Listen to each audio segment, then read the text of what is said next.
Hi everyone, this is Lara Hammock from the Marble Jar channel, and in today's video, I'm going to talk about bad computer posture and what to do about it.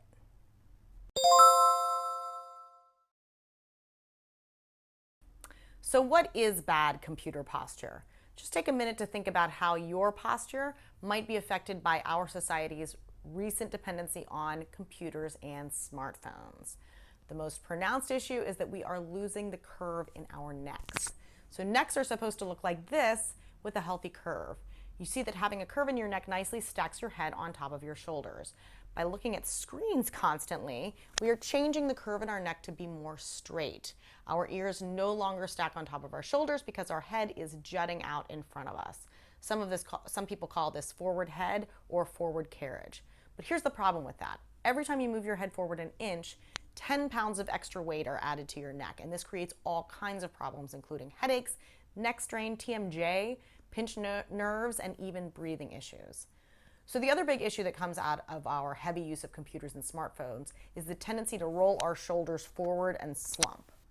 So there are significant health issues with this as well, but just to state the obvious, it looks terrible. It makes us look shorter, dumpier, and less confident. In fact, studies have actually shown that just changing your posture increases self-esteem, improves your mood, and reduces stress. Plus, bad posture is habit forming, so once it becomes the way that you normally stand, it is harder and harder to actually force yourself to have good posture. For me, I only recently realized how far forward that I was carrying my head these days. I think it's made worse by my posture when I'm looking at my iPad, and I'm utterly convinced that this is at least half the reason for my neck soreness, TMJ, and frequent headaches. So in addition, because I do roll my shoulders forward, I'm afraid that if I don't change things now, I could end up eventually looking like this. Since I'm already super short, I cannot afford to lose any height through bad posture. So first of all, let's establish what good posture is. Stand with your back against a wall with your feet, butt, shoulders, and head touching the wall.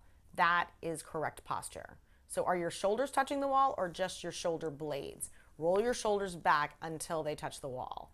Ow, right? So the problem is the longer you've had bad posture, the more that your muscles have conformed and tightened around your bad habits. So I think the most important thing is to be constantly conscious of how you are holding yourself. Consciously try to pull your chin in and roll your shoulders back, including when you are sitting. So that's not very fun news, is it? I'm actually starting to think the only time you can really relax is when you are fully reclining. Otherwise, you should be constantly working to hold your body in place. However, if you are like me, I have had bad habits for so long that my muscles are tight and it is physically exhausting to maintain good posture for any length of time. So here are some exercises to do in order to, number one, strengthen the right muscles, and number two, stretch out the ones that are contributing to your bad posture. So first, let's start with the neck. These are 3 exercises to regain your neck curve. The first one is called double chin. So this exercise helps to build the muscles to hold your head in the right position. You're going to put your finger on your chin and push it way back, way beyond good posture. Then you're going to hold it there, so you can see why I call it double chin, for 20 to 30 seconds. The second one is called chin lift. So this both strengthens and stretches and is easy to perform in an office chair. You just lift your chin up until your face is parallel with the ceiling, and you hold that for about 20 seconds. I find this exercise absolutely excruciating almost immediately, which means that I'm probably on the right path.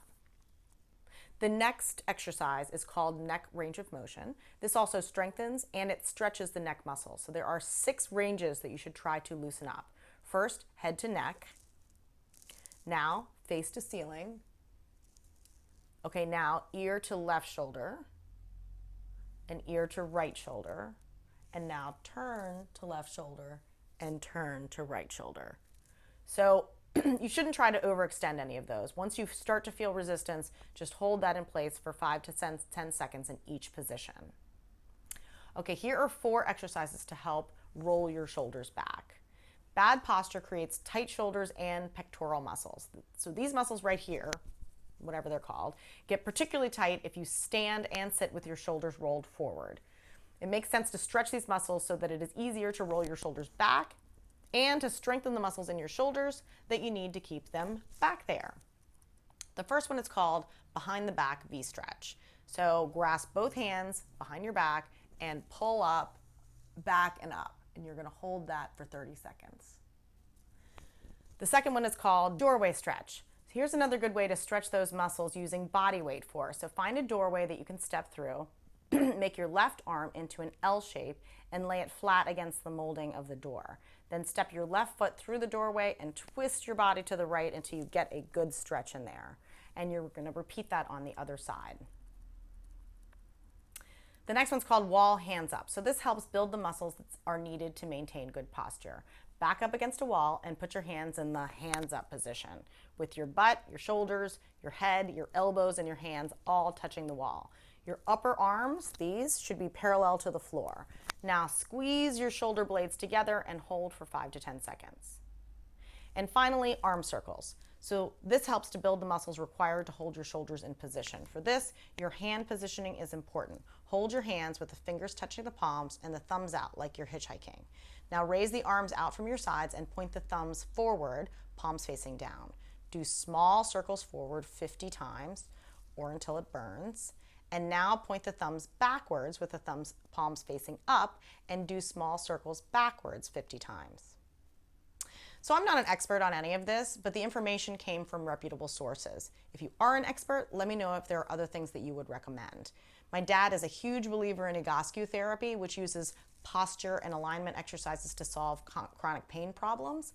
Egoscue has a more holistic body philosophy where posture and movement affect all the parts of your body. So I am also looking into that. But for now, I'm trying to be really conscious of my posture. I'm changing some of my work configurations to accommodate better alignment, and I'm doing these exercises. Let me know what you think. Comments are always appreciated, and thanks for watching.